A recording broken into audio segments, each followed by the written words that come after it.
അധ്യാപകരെ 2025-26 അധ്യയന വർഷത്തിലെ യുഡേസ് പ്ലസ് പ്രവർത്തനങ്ങൾ ചെയ്യാൻ ആവശ്യപ്പെട്ടിട്ടുണ്ട്. നിലവിൽ നമ്മൾ ആദ്യമായി ചെയ്യേണ്ടത് കഴിഞ്ഞ വർഷം നമ്മൾ ചെയ്ത പോലെ തന്നെ കഴിഞ്ഞ അക്കാദമിക് ഇയറിൽ, അതായത് 2024-25 അധ്യയന വർഷത്തിൽ നമ്മുടെ ക്ലാസ്സിൽ പഠിച്ച വിദ്യാർത്ഥികളെ നിലവിലെ ക്ലാസ്സിലേക്ക് പ്രൊമോഷൻ ചെയ്യുക എന്നുള്ളതാണ്.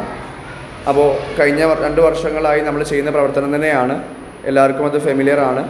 എന്നാലും ഒന്നും കൂടി ഈ വീഡിയോയിലൂടെ പറയുന്നത് എങ്ങനെയാണ് ചെയ്യേണ്ടതെന്നുള്ളത്. യുഡേസ് പ്ലസ്സിൽ സ്റ്റുഡൻറ്റ് മോഡിൽ ഓപ്പൺ ചെയ്യാം. അത് നമ്മൾ സ്റ്റേറ്റ് സെലക്ട് ചെയ്ത ശേഷം യൂസർ ഐഡിയും പാസ്വേഡും നൽകുക, ഗ്രൂപ്പിലോട്ട് ഷെയർ ചെയ്യാം. അതിനുശേഷം അവിടെ വരുന്ന ക്യാപ്ച നിങ്ങൾ ടൈപ്പ് ചെയ്ത് കൊടുക്കുക.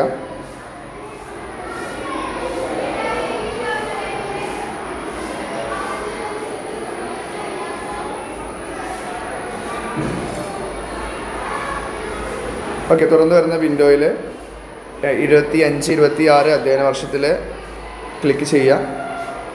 അവിടെ ഈ സൈഡ് മെനു ബാറിൽ ക്ലിക്ക് ചെയ്ത ശേഷം സ്റ്റുഡൻറ്റ് മൂവ്മെൻറ്റ് ആൻഡ് പ്രോഗ്രഷൻ അവിടെ ക്ലിക്ക് ചെയ്യുക. അവിടെ നേരെ താഴെ പ്രോഗ്രഷൻ ആക്ടിവിറ്റി എന്നൊരു ഓപ്ഷൻ ഉണ്ടാവും.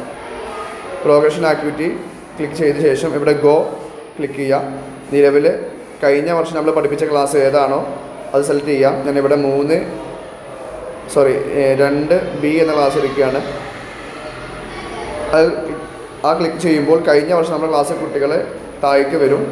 ഈ ഓരോ കുട്ടികളുടെയും പ്രോഗ്രഷൻ സ്റ്റാറ്റസ് എന്താണ്, നിലവിൽ ആ കുട്ടി അവിടെ promoted by examination, not promoted, normal കേസിലെല്ലാതും പ്രൊമോട്ടഡ് ബൈ എക്സാമിനേഷനാണ് വരിക.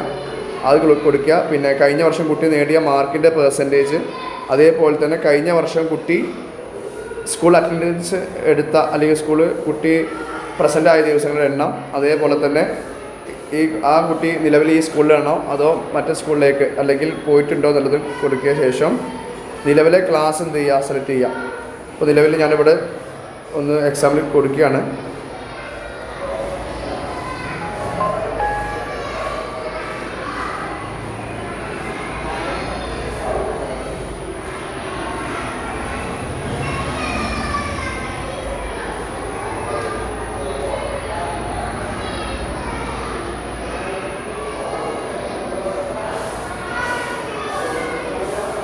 നിലവിൽ ആ കുട്ടി ഏത് ക്ലാസ്സിലാണോ ആ ക്ലാസ്സിലേക്ക് ഞാൻ എന്ത് ചെയ്യുക, അഡ്മിഷൻ ക്ലിക്ക് ചെയ്യുക. 3B ക്ലാസ്സിലാണ് കുട്ടിയുള്ളത്. 3 ക്ലാസ്സിലേക്ക് നമ്മൾ എന്ത് ചെയ്തു, ആ കുട്ടീനെ അപ്ഡേറ്റ് ചെയ്തു. ഇങ്ങനെയാണ് ഓരോ കുട്ടികളുടെയും എത്രയും പെട്ടെന്ന് നിങ്ങൾ എന്ത് ചെയ്യുക. അതിന് ശേഷം ഈ വർഷങ്ങളിൽ നമ്മൾ ക്ലാസ്സിൽ പഠിക്കുന്ന വിദ്യാർത്ഥികളുടെ പ്രവർത്തനം കൂടി നമുക്ക് ചെയ്യാനുണ്ട്. അപ്പോൾ